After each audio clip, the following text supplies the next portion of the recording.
Let's talk about centrifugal pumps, which is 85% of most water pump designs. The centrifugal pump uses centrifugal force to generate pressure and flow by pulling water into the eye of the impeller and then by spinning the water, forcing it to the outer edge of the impeller. The amount of flow and pressure is only limited by the size of the impeller, material strength, and speed of rotation. This device can be used as a single or multiple stage pump. Each stage has its own impeller. When used in series, large amounts of pressure can be generated at required flow rate. Pumps can be hooked in series or parallel to either increase flow or pressure. If hooked in series, the case pressure capability must be noted to ensure that the sum of the pressure that the two pumps can generate will not exceed the case pressure capability. Centrifugal pumps come in all sorts of configurations.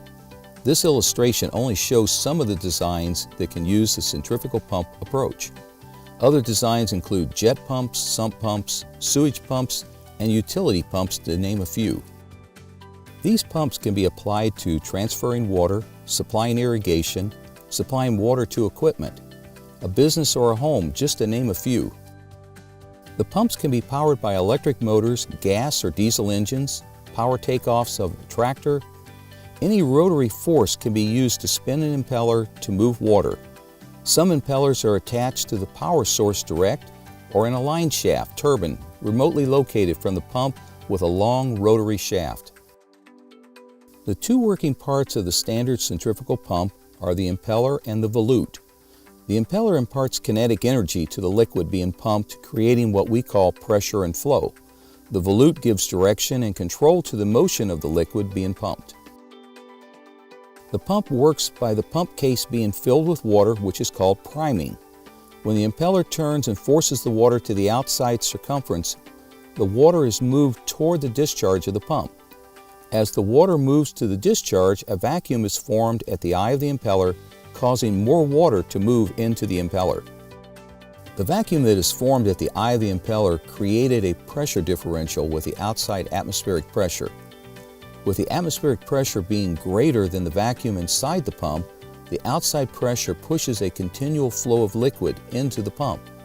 As we move up in altitude, the atmospheric pressure is reduced and the force pushing the water into the eye of the impeller is also reduced, diminishing the performance of the pump. When talking about centrifugal pumps, we need to talk about priming or losing prime on a pump. Centrifugal pumps do not work if the eye of the impeller pulls air in, which is called losing prime. If this occurs, the pump will not create the needed vacuum or pressure. Just like someone sucking on a soda straw, if you take your lips away from the straw, the fluid falls back into the container. What makes the difference between a straight-in suction and a self-priming pump is the location of the suction opening. On the self-priming, you will note that the suction and discharge are both above the impeller eye, plus some additional baffling in the body of the pump. Please note that self-priming is a misnomer in most cases and probably should be referred to as a prime-at-once pump. If a pump is pumping from a positive suction or flooded suction, then you have a booster pump.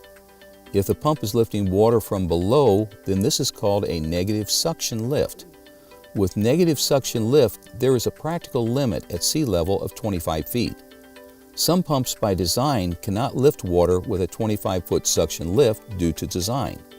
Be sure to know the limitations of the pump in question for your application. This limit is the sum total of the elevation change, friction loss, and altitude of the location.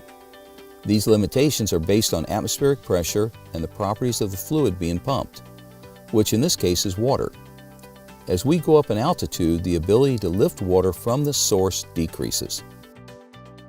While this was a limited presentation of centrifugal pumps in general, the use of these pumps covers most applications where we want to move water or pressurize water.